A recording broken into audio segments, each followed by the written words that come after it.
Salah seorang mengadu kepada baginda Rasulullah sallallahu alaihi wasallam. Katanya, "Ya Rasulullah, keluarga saya ini memusuhi kepada saya. Saya sambung dia, dia putuskan. Saya beri dia, dia pun tidak indahkan.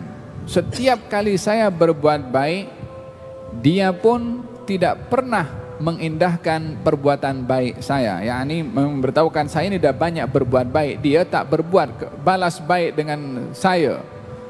Bagaimana wahai Rasulullah? Yakni dia bertanya, adakah boleh saya buat benda sama macam dia? Dia putus, kita putus.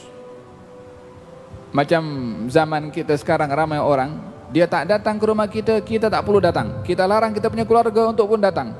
Kita larang kita punya jiran untuk datang. Karena apa? Karena dendam dengan orang yang kita tak suka dengan dia. Ini membalas keburukan orang dengan keburukan. Tidak ada sikap yang lebih baik kepada orang yang berbuat jahat kepada kita, melebihi daripada sikap ihsan yang perlu kita tunjuk kepada dia, karena itu adalah merupakan sifat taat kita kepada Allah Subhanahu wa taala. Kata Sayyidina Abdullah bin Umar mengatakan,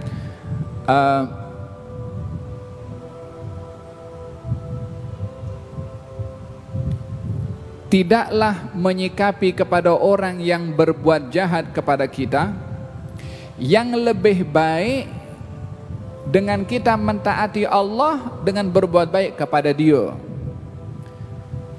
Janganlah kamu menyikapi kepada orang yang bermaksiat kepada Allah dengan berbuat jahat kepada kita. Janganlah kamu menyikapi kepada orang yang bermaksiat kepada Allah dengan berbuat jahat kepada kita. Berbuat jahat kepada kita kan maksiat kepada Allah, ya kan? Janganlah kamu menyikapi orang yang bermaksiat kepada Allah dengan berbuat jahat kepada kita dengan yang lebih baik kamu mentaati Allah dengan berbuat baik kepada dia.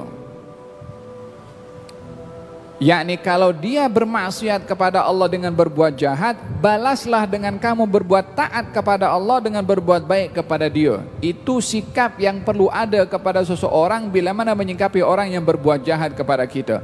Untuk tidak memandang kejahatan orang pada kejahatannya, tetapi melihat kepada kejahatan orang untuk menyikapinya dengan taat kita kepada Allah Subhanahu wa taala. Orang kalau tengok silapnya orang, kejahatan orang, dia akan dendam dan marah. Tapi kalau kita melihat kepada orang yang berbuat jahat, ini orang bermaksiat kepada Allah, bukan bermaksiat kepada kita.